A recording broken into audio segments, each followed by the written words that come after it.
Welcome to Slasher Sunday. So, I don't usually cover films that I haven't seen before when I do my Slasher Sundays or Monster Mondays, but this is one that I've heard a lot of good about. It's been on Shudder for a couple years now, I want to say, and it's something that I've really wanted to check out. It's just, I can't watch them all as much as I damn try. As much as I try, let me tell you what. So last night I threw on Lake Bodom, I want to say. Lake Bottom? Power Bottom? I don't know.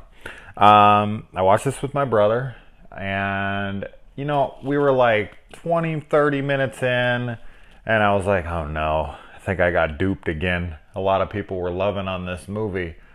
I'm not really all that into it. It was okay. It was just kind of fine at that point. I want to say it's in Finnish. I only say that because the real story, not the one that's portrayed in the film, but the case. So a bunch of kids, 4 kids, 2 guys and 2 girls go to Lake Bodom to reenact the murder that took place there in the 1960s, which the real case is the case from the 1960s that is still unsolved to this day. But so I was not all that interested so far into what was going on there. And then about 30 minutes in or so, this movie took a pretty hard left. And from there on, I loved the movie. I was really into it. And so that made up for the kind of beginning. But now that I've seen the whole thing together, I can say it all works. It's just that buildup is essential. I thought that was all it was going to be, and I was like, oh, come on, this is generic. But now seeing it all, I get it. And if I watched it again, that wouldn't bore me anywhere near as much. So, really cool flick. If you haven't seen it, definitely go check it out. It's on Shudder. It's a Shudder exclusive. The 2 girls in this movie, it was really weird. One really looked like Jennifer Jason Leigh from Fast Times at Ridgemont High. And I'm not saying Jennifer Jason Leigh like from Fast Times because I'm trying to explain who she is from a movie she was. I'm saying like Jennifer Jason Leigh in Fast Times. Like that's what she looks like. She looks like that age, that look, the whole thing. And the other girl actually reminded me, not as hot, I mean, who the hell is, but the other girl kind of reminded me of Phoebe Cates, which, the infamous fantasy scene in Fast Times, which if you're my age or around my age, you know that that's like the sexiest scene of all time. But she looked a little more like Phoebe Cates in Gremlins 2. She had like the short bob and everything. So it was weird to see like a Jennifer Jason Leigh lookalike. And I even sent pictures to my brother because he's like 9 years younger than me. And he was like, who? And I sent him the pictures and he was like, oh yeah, they do look a lot like those girls. So it was interesting. It was like a freaking Fast Times at Ridgemont High reunion. And so, alright, so I'm going to get into spoilers from here on. But for some reason, if you haven't seen this flick yet, it is subtitled. And it is currently streaming on Shudder. I know some people are opposed to subtitles, but man, it's a cool flick. I really did enjoy it a lot. Had some Wolf Creek vibes to it in a way. Yeah. And I don't want to say what else because I don't want to give any kind of spoilers away. But yeah, these guys go out to reenact this murder. And, the killer has never been caught. And maybe they're not going to have to reenact it because someone else might be around that will reenact it for them. Dun, dun, dun. All right. So go check it out. Kick-ass movie. All right. Let's talk about the film itself. Now, we start this off with this girl being chastised by her overly religious parents for being a whore. Her dad is extremely, extremely religious and controlling or whatever, and he's down on her. I could never imagine talking to my daughter like this, especially when we find out that all it was some pictures. And I don't know if the pictures were just supposedly of her. We're talking spoilers here, so the pictures don't even fucking exist. But I'm not exactly sure what the pictures entailed, because the friend even, she says like, you know, well, explain them to me. Obviously, this is towards the end of the film, but explain them to me. And she's like, oh, you don't even want to know. You don't want to know this and that. So I'm not exactly sure what supposedly was on the pictures. And since they didn't exist and no one ever saw them, that was kind of weird. But it does, kind of ring true, though, that people would take something and run with it with no evidence. I think we've all been guilty of this. I definitely have. You see a story on the news or you see a story online, and of course, it goes against certain beliefs you have, so you get like triggered really fast and you look at it, and then you look deeper into it after people are calling you out on like, this story isn't true, and you look deeper and you're like, or it's blown way out of proportion, and then you look at the real story and you're like, oh, I'm part of the problem, huh? It happens to all of us. So if it's happened to you, it's happened to me, it's happened to everybody. So, don't beat yourself up too much. Just make sure you don't over fucking react to things without having real, true context to go with it. So I'm really curious, on what the pictures supposedly were. If it was supposed to be a guy fucking her, or her like posed in all these, racy, sexual ways. But yeah, we don't ever get to know because the pictures don't exist and they don't describe them intimately in the film. And so now the guys come to pick the girls up, and the girls aren't aware that they're going there to stage a murder, which we don't really ever get into that. The guy who wants to like recreate it and this and that's not explored very much in the movie. And so the guys pull up, and the girl to her friend is like, let's put on some makeup. And she's like, oh, it's just, those guys just pulled up. And the girl's like, they'll wait. Typical girl bullshit right there. Okay. That stuff. Guys can do this too, no doubt. But I've had a lot of chicks do that to me in my past. And I've seen a lot of girls in my past do that to a ton of guys. They'll be like, fuck them. They can wait. But if you try to do it to them, you're an asshole. It's funny how it's just like, let's just take our time. I don't know, that annoyed me. I was like, ooh, I can't stand when people do that. Of course, not all women do that. Of course, I'm not going to generalize all women. But in my experience, there's been a lot that just don't seem to care. And then they were bringing, I laughed, but it actually played into the movie later, but they were bringing like suitcases out. Now, they told them there was a cabin out there, and there wasn't a cabin out there, which I thought was really fucked up, A, and B, it actually does work later because obviously the girls were planning to kill the guys, so it does work, but in reality, and here I go to generalize again, but pretty much any woman you took out into the woods, or almost any person, but especially a woman, if you took them out and you were like, oh, we're going to stay in a cabin, and then they got out there and they're like, oh, well, there's no cabin, we're just going to have to rough it in a tent. Very, very, very few women would be like, oh, okay. Most would be like, get me the fuck out of here. But I just found it very funny that he was like, they were carrying like 2 suitcases out there. I was like, oh my God, aren't they supposed to only be going for a night? It reminded me of that freaking scene in Spaceballs. Bring only what you need to survive. And it's this hair dryer that's this huge. Oh, I love that sequence.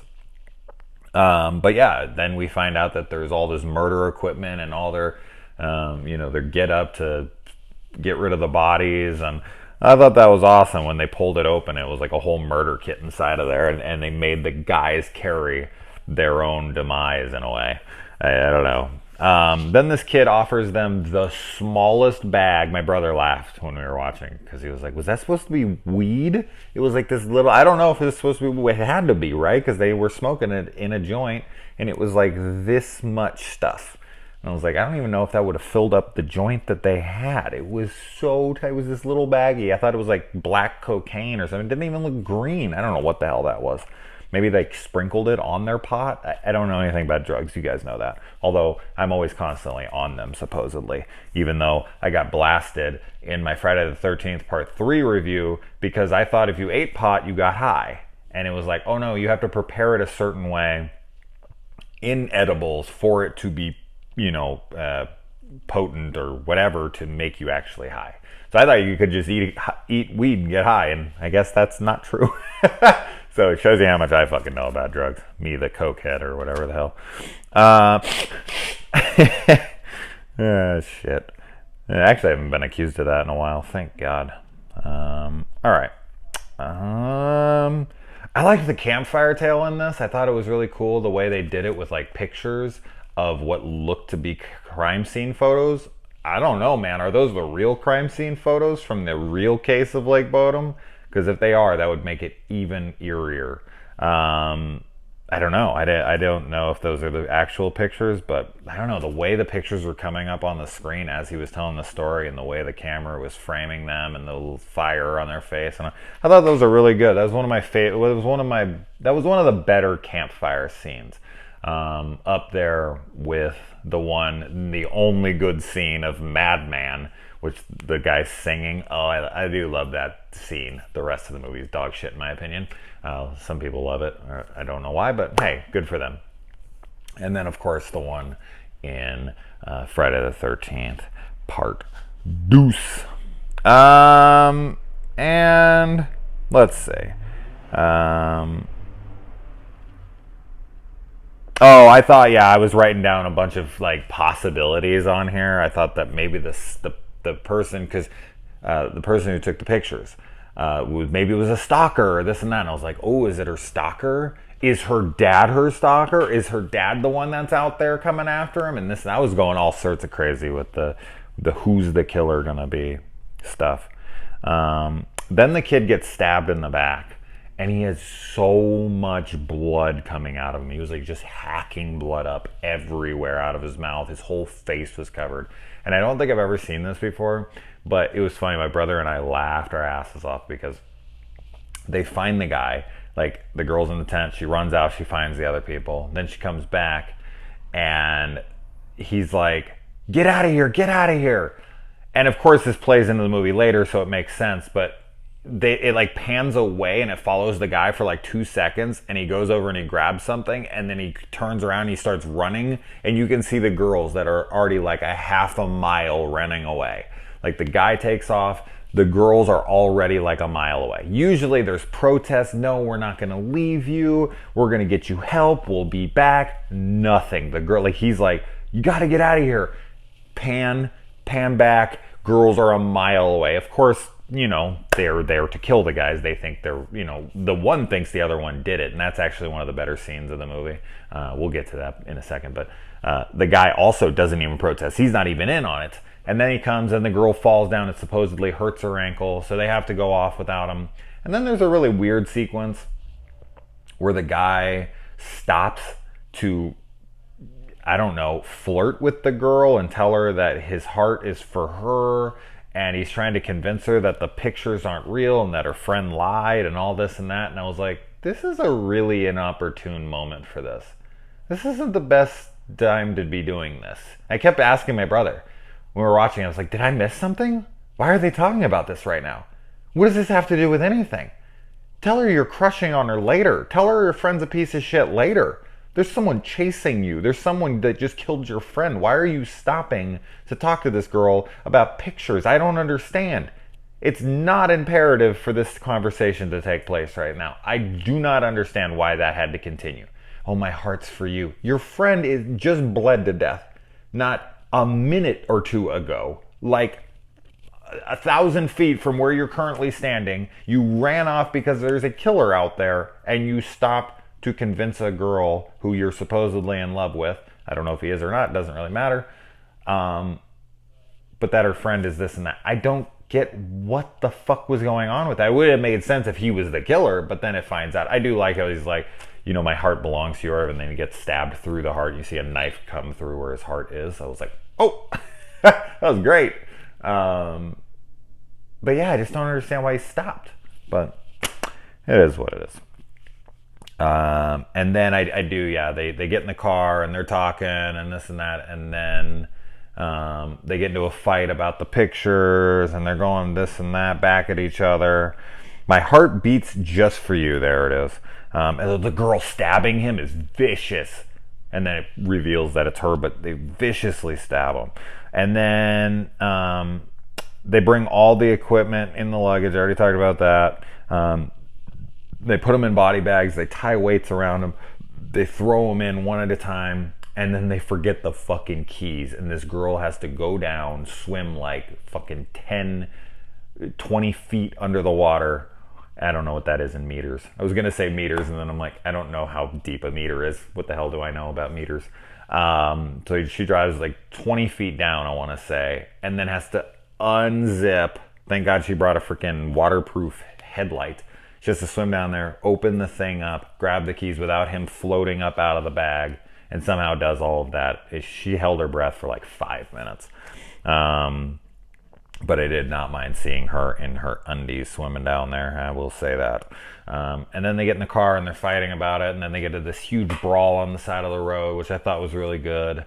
Because she realizes their friend lied to her and that she purposely set this up. She purposely set this whole thing up, that never happened. She was jealous of this guy. So she totally made her friend hate him or want to hate him or whatever. And then she decided she wanted to kill them, so she got it into her friend's head that was actually a good idea. They were going to go out there and do that together. And then she's like, fuck this, I'm going to tell on you, which you never do. If you're going to tell, if you're going to keep it to yourself, act like you're still her best friend in the world, kiss her, fucking finger bang her, whatever you got to do to not have her turn on you as the psychopath. Keep it going. And then get home and call the police, whatever. But they get into this huge fight, and she drives really straight for being in a fight. Then they wreck, and then there just so happens to be a tow truck driver sitting right there, which they don't seem to find all that weird, but they're just so scared that they're going to get caught. So I guess it kind of makes sense. And then that's when they realize, like, wait, I thought you stabbed him. And she's like, no, I didn't. And then boom, he pulls her. And that scene, the music is intense. The freaking sequence is intense. The car is being pulled behind the tow truck really, really fast. And she's trying to keep it up. And, she tries to get out the door and he turns it and the car hits the tree and the door slams back, throws her in. And they're all fighting, and then the girl tries to get out the trunk, and then the car flips, and they're both inside. They'd both be dead, 100%, I'm sorry. With no seatbelts on, flipping at that speed, being dragged by that thing, no way. No friggin' way they would survive, but that's okay. She hit her friend in the face with a wrench, and then her friend hit her face on the steering wheel. They'd both be so fucked up. Anyway, but when the car flips over and it goes dark and then they wake up and they're like in the car a little bit and then we see the car being still dragged upside down by the tow truck, I thought that was great. It was just added emphasis on how fucked they were and how scary that was and this and that. And then, the killer goes and he brings them back to the campsite. He stages all the bodies like the original murder, freaking kills the one girl, and then freaking beats the shit out of the other girl, I want to say, or at least I don't think he would need to, maybe he didn't, but he hacks up the other girl, I guess, leaves her there, and then takes the other girl home and just leaves her on her front porch, and or at least I can't see how else she got there, so I would have to say he took her there, but he recreated the murder, and he glues their mouths shut and one rips her fucking lips open as she screams. Reminds me of the, Saw 4 moment and the opening of Saw 4. And then she's drove home and no one believes her that the killer was this guy and blah, blah, blah. Awesome stuff. Great stuff, man. I had a blast watching this.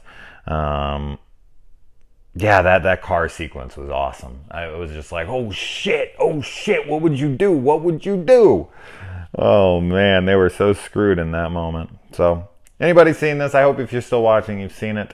If for some reason you haven't, check it out, man. Shudder, if you don't have it yet, get it. If you guys haven't seen the new image of Creepshow. Creepshow's episode 1 has wrapped, and they showed a picture of the creeper from Creepshow looks fucking awesome. People are saying like it looks like a Walking Dead zombie. Kinda. It's really cool though, and it's very reminiscent of Romero's creeper that's in the window looking down at the little kid and everything. So check out that picture if you haven't seen it so you can see it. And that's coming to Shudder. So another reason for you to have Shudder. For $5 a month, you got to pick that shit up.